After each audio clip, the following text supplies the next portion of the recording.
পাথরকে নির্মাণ কাজের রাজা বলা হয়। আসসালামু আলাইকুম প্রিয় বন্ধুরা, আপনারা সবাই কেমন আছেন? আশা করি সবাই ভালোই আছেন। আজকে একটি ভিডিও নিয়ে হাজির হলাম আপনাদের সামনে। পাথর সম্পর্কে কিছু আলোচনা করব। আশা করি ভিডিওটি সবাই দেখবেন। তো নির্মাণের আদিকাল থেকে নির্মাণ কাজে পাথর ব্যবহৃত হয়ে আসছে। পাথরকে নির্মাণ সামগ্রীর রাজা বলা হয়। পাথরের মধ্যে যে গুণাগুণ আছে অন্য অন্য ম্যাটেরিয়ালসের মধ্যে তা নেই, যে কারণেই পাথরকে নির্মাণ সামগ্রীর রাজা বলা হয়। তো বন্ধুরা, আমি আজকে আমাদের যে কংক্রিট প্লান্ট, যেখানে রেডিমিক্স কংক্রিট তৈরি করা হয়, আমরা কি ধরনের পাথর ইউজ করি আমাদের কংক্রিটে, আপনারা তা আজকে আমার এই ভিডিও থেকে জানতে পারবেন। সাধারণত কংক্রিটের কাজে 3 সাইজের পাথর ব্যবহার করা হয়: 3/4 সাইজ,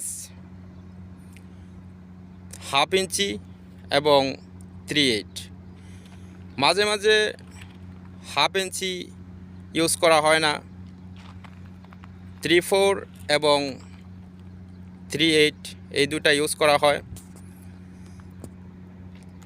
এক একটা ডিজাইনের জন্য এক এক রকম পাথর ইউজ করা হয়। তো আপনারা যে দেখতেছেন, এটা 3/4 সাইজ।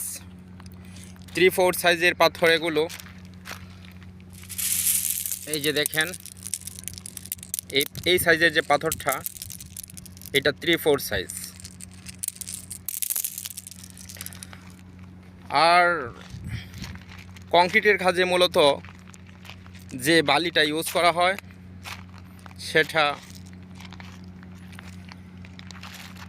সেটা মূলত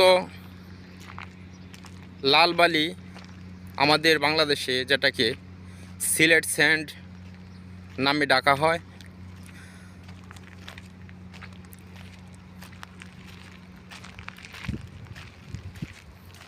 আর এই যে পাথরটা দেখতেছেন, এটা এই যে সাইজটা দেখেন, এটা 3/8। আর আমাদের দেশে যে সিলেট স্যান্ড ইউজ করা হয়, সেটার FM ফাইননেস